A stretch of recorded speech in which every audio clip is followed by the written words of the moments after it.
तर पाचवा सर्वात मोठा पुरावा म्हणजे त्या मुख्य संशयिताची अटक, ज्याची 6 तासांच्या चक्रव्यूहात चौकशी झाल्यावर सर्व काही उघड पडले आहे. चला आपण आधी त्या पुराव्यांवर प्रकाश टाकूया की त्यातून नेमके काय निष्पन्न होत आहे आणि हे हत्याकांड आहे की अपघात याचा उलगडा करूया. पुरावे तर सापडलेच होते, पण सगळ्यात महत्त्वाची गोष्ट म्हणजे तो 5वा पुरावा म्हणजे संशयित व्यक्ती, तो आरोपी जो या संपूर्ण षडयंत्राचा शिल्पकार आहे का, अशी दाट शंका पोलिसांना, तपास यंत्रणांना आली होती. त्याला ताब्यात घेऊन जेव्हा खाकीने आपली जरब दाखवली तेव्हा 6 तासांच्या त्या जवानीत त्याने काय सत्य ओकले हाच या प्रकरणाचा सर्वात मोठा टर्निंग पॉइंट ठरला आहे.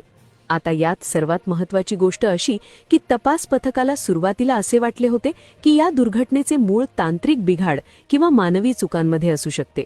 यंत्रणांनी तपासाचा फास आवळला, कारण विषय होता महाराष्ट्रातील एका जनमानसातील दिग्गज आणि अनुभवी नेत्याच्या दुर्दैवी अंताचा. म्हणूनच त्यांनी तपासाची गती वाढवली आणि त्याच झंझावातात पहिला पुरावा हाती लागला. तो होता एक सीसीटीव्ही व्हिडिओ. खरं तर या व्हिडिओनेच संशयाचे बी पेरले आणि तिथूनच अटकेच्या सत्राची अधिकृत पायाभरणी झाली. हे फुटेज अशा कोनातून मिळाले आहे जे आजवर जगासमोर आले नव्हते. यात स्पष्ट दिसते की विमान हवेत असताना अचानक एका बाजूला कलंडले. हे काही शत्रूशी लढणारे युद्धविमान नव्हते जे हवेत कसरती करेल.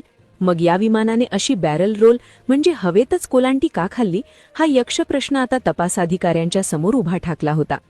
जर भर वस्तीत किंवा हवेतच विमानाने अशी भयानक पलटी घेतली असेल तर त्यामागे इंजिनमधील एखादी छुपी त्रुटी होती का, असा संशय बळावला. आणि या पहिल्या पुराव्यामुळेच मग त्या तांत्रिक यंत्रणेत कोण कोण सामील असू शकतात, कोणाचे अक्षम्य दुर्लक्ष झाले, या दिशेने अटकेचे पाऊल उचलण्यात आले. त्या व्यक्तीला बेड्या ठोकल्या आणि प्रश्नोत्तरांची सरबत्ती झाली.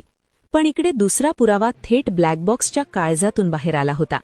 हा पुरावा मिळाल्यामुळे प्रकरणातील गूढता अधिकच गडद आणि भयानक झाली होती. शेवटच्या क्षणी कॉकपिटमध्ये कोणते शब्द उच्चारले गेले ते समोर येताच आरोपीच्या अटकेची चक्रे अधिक वेगवान झाली. विमानाचा ब्लॅक बॉक्स उघडल्यानंतर एक थरकाप उडवणारी माहिती समोर आली. सकाळी 8:40 वैमानिकाचा कंट्रोल रूमशी संपर्क झाला होता. नियमानुसार संकटाच्या वेळी मे डे असा आणीबाणीचा संदेश दिला जातो, पण या विमानातून तसा कोणताही आक्रोश आला नाही. वैमानिकाचे अखेरचे शब्द होते, ओ शिट.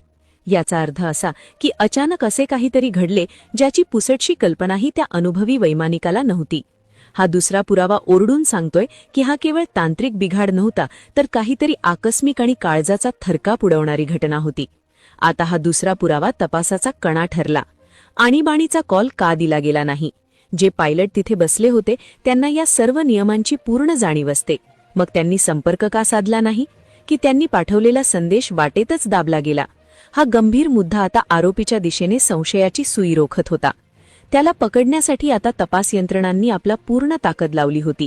आता तो गुन्हेगार कोण याची स्पष्ट कल्पना आली होती आणि पथके त्याला झडप घालण्यासाठी निघाली होती. त्याचे नाव जगासमोर येणार होते आणि त्याला कठोर चौकशीच्या आगीतून जावे लागणार होते.